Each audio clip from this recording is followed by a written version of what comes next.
Bonjour à tous, c'est Tolo et bienvenue sur ce podcast où on parle de savoir ésotérique, occulte, religieux et de tous ces autres thèmes qui dépassent la pensée cartésienne et la science moderne et qui nous permettent d'approcher le monde d'une manière plus spirituelle et donc de comprendre le pourquoi en un mot et le pourquoi en deux mots, soit l'origine et le but de l'humanité. Alors aujourd'hui, j'ai envie de parler d'un nouveau concept puisque j'ai introduit le polythéisme, le monothéisme, et là j'ai envie de parler de monolatrie. Donc avant de parler de ce concept-là, je vais déjà rappeler rapidement, si vous n'avez pas entendu l'épisode où je parle de monothéisme et de polythéisme, je vais donc ici rappeler certains points. Donc déjà le polythéisme, c'est en fait le fait de considérer certaines forces qui peuvent exister et que l'on peut ressentir, finalement de les considérer comme des dieux et que leur existence est clairement une réalité pour nous et que l'on sent leur présence, leur impact et peut-être leur bienfait dans notre vie. Et quelque part, que ce sont des forces qui nous sont supérieures sur certains plans et que, à travers leur spécificité, leur constance, leur impact, on va dire universel, on va être amené à leur vouer un culte. Donc ça, c'était pour le polythéisme. Ensuite, le monothéisme. En fait, ça peut être à peu près les mêmes notions, sauf que au-dessus de toutes ces forces, ce ne sont pas des forces qui entrent en contradiction et qui ont leur volonté propre. Au-dessus de toutes ces forces, il y a une seule et unique source originelle. Et c'est à cette source, finalement, que l'on va vouer un culte dans le monothéisme. Et donc, l'idée, c'est finalement que cette source-là, qu'on va appeler Dieu, sera responsable et quelque part, de par cette responsabilité, assurera l'harmonie et les interactions entre les autres forces. Et dans ce cas-là, nous avons donc un être humain qui ne prie plus une seule force, parce que peut-être il est conscient qu'il n'est pas assez éveillé des conséquences et des interactions entre elles, et donc il va vouer un culte, prier uniquement la source, et quelque part faire confiance à cette source. Donc ça, c'est un rapide rappel de la notion de monothéisme et de polythéisme.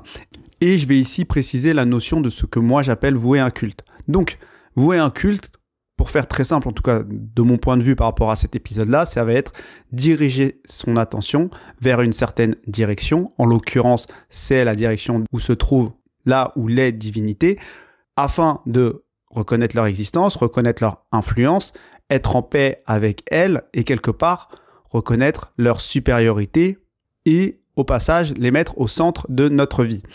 Tout simplement parce qu'on reconnaît que leur pouvoir nous est bien supérieur et ce qu'elles expriment dans les mondes entre guillemets subtils, finalement, impacte directement la matière.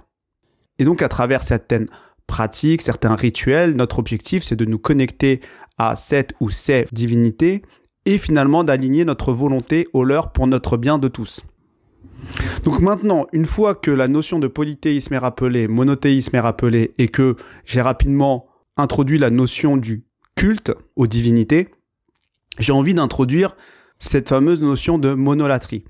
Donc la différence entre monothéisme et monolatrie, c'est que dans le cas de la monolatrie, on reconnaît l'existence de plusieurs dieux, mais on décide, pour diverses raisons, de vouer un culte uniquement à une seule des divinités que l'on aura choisies. Donc ce concept est extrêmement important, notamment dans notre critique du New Age évidemment, parce que le New Age décrit de nouvelles hiérarchies invisibles, mais en réalité c'est très important au-delà du New Age, parce qu'on verra plus tard que on va retrouver cette notion de monolatrie à l'origine de certaines religions traditionnelles qui aujourd'hui se revendiquent monothéistes. Et donc c'est important ici de bien comprendre toutes ces notions-là de monolatrie et surtout de vouer un culte parce que justement certains êtres qui involuent et qui sont donc dirigés vers la matière souhaitent qu'on leur voue un culte. Et on va essayer d'expliquer ce que c'est que cette contrepartie énergétique. En fait, ces êtres, leur objectif, c'est la matière.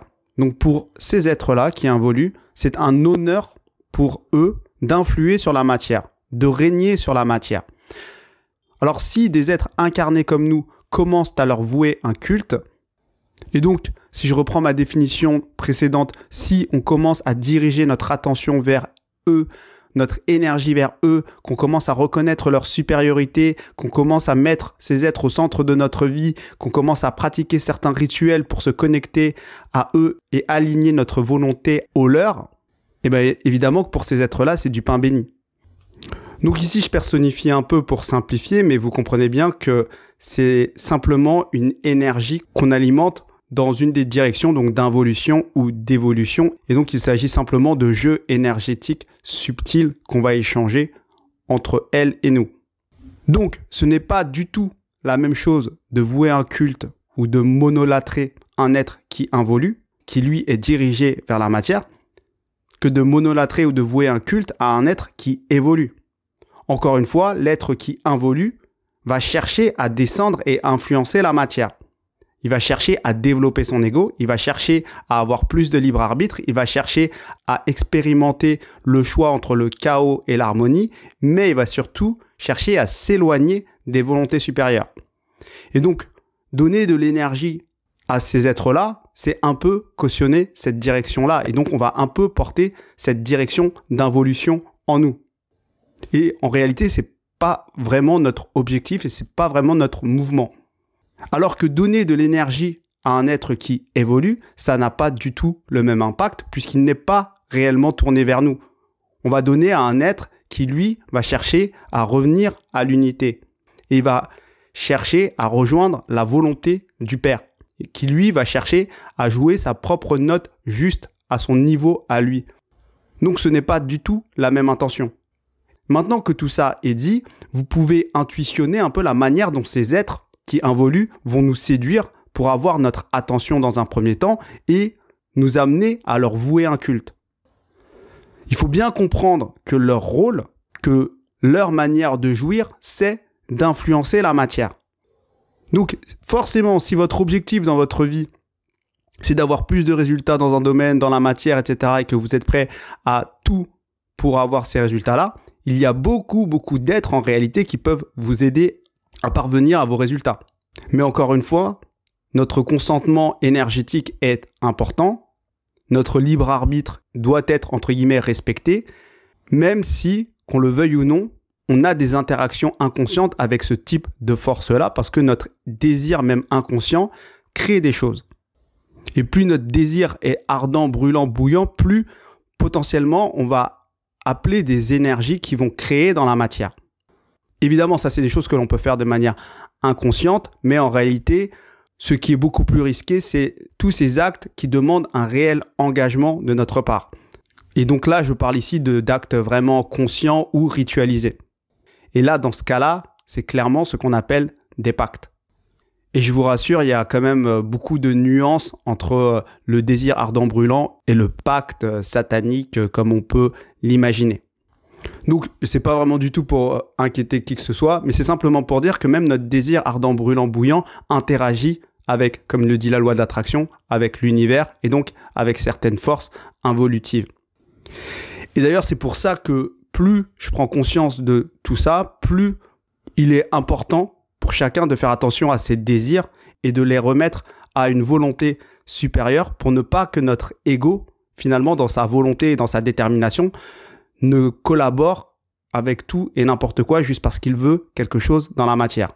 Parce que le problème de l'être humain, c'est que, et ce qui est complètement logique, c'est que plus quelque chose va marcher dans le processus de manifestation, plus ça va valider notre ego, plus on va le répéter. Et si le processus de manifestation, on commence à jouer avec des choses qui ne sont pas OK, de manière même inconsciente, en réalité, énergétiquement, on va échanger des choses avec ces choses qui ne sont pas OK. Donc, on n'est pas forcément dans le cadre d'impact, mais c'est pas forcément neutre. Donc, notre désir est clairement créateur et c'est à nous de le canaliser pour rester aligné avec les volontés supérieures. Donc, l'idée derrière tout ça, c'est que ces êtres qui involuent vont nous séduire à travers des promesses de résultats dans la matière.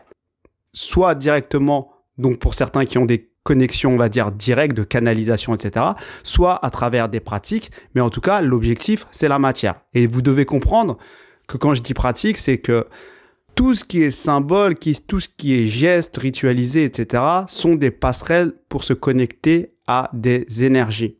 Donc même si on n'a pas forcément conscience de la portée énergétique de certains mots, de certains symboles, de certains gestes, en fait c'est de la mécanique énergétique. À partir du moment où on le fait, on va s'y connecter. Donc il faut faire quelque part attention à qui nous transmet quels enseignements, parce que si on n'est pas assez conscient dans notre ressenti, on va dire, énergétique, on va pouvoir faire des choses qui ne sont pas OK, quand bien même notre volonté n'était pas du tout de collaborer avec ce type d'énergie. Et en général, c'est la volonté de personne de collaborer avec ce type d'énergie. Donc tout ça pour vous dire que l'intention de l'opérateur, donc celui qui désire, celui qui demande, celui qui veut, donc nous quelque part, elle est ultra importante. Et c'est cette intention quelque part qui va nous guider et qui va nous permettre de réajuster notre désir. Si quelque chose n'est pas OK en tout cas. Et moi, je vous le partage ici dans ce niveau 6, mais j'ai cette problématique par rapport à mon niveau 1, qui est mon niveau le plus bas, entre guillemets, où l'objectif, c'est de manifester sa volonté dans la matière. Et donc, automatiquement, dans ce niveau-là, on pourrait parler de la loi de l'attraction, etc., qui est quelque chose de très connu depuis des années, mais qui en réalité, plus je réalise la contrepartie énergétique qui se cache derrière cette loi qui a été vulgarisée, plus je me rends compte que j'ai du mal à partager ça dans mon niveau, entre guillemets, le plus bas. Parce que quelque part, ces pratiques-là, même à ce niveau-là, elles sont restées, entre guillemets, éloignées du public, du grand public, pour des raisons très précises. Quand on dit qu'on demande à l'univers, effectivement, on demande à tout l'univers, même les forces qui involuent. Et si finalement on ne maîtrise pas les désirs de notre ego, on va mettre le désir de l'ego bien au-dessus des volontés supérieures. Et donc du coup, on va travailler avec des choses qui ne sont pas OK pour le sens de notre évolution. Donc même moi, qui est mon niveau 1, qui est dédié à la manifestation de sa volonté dans la matière, je ne me sens pas de parler tout de suite d'attraction si les personnes ne sont pas assez éveillées, parce que ce n'est pas leur faire un cadeau. Même si évidemment, on est quand même sur des pratiques assez faciles et qui n'ont pas tellement d'impact, mais ce n'est jamais neutre. Et surtout, cette mécanique de placer la volonté de son ego au-dessus de la volonté de son âme.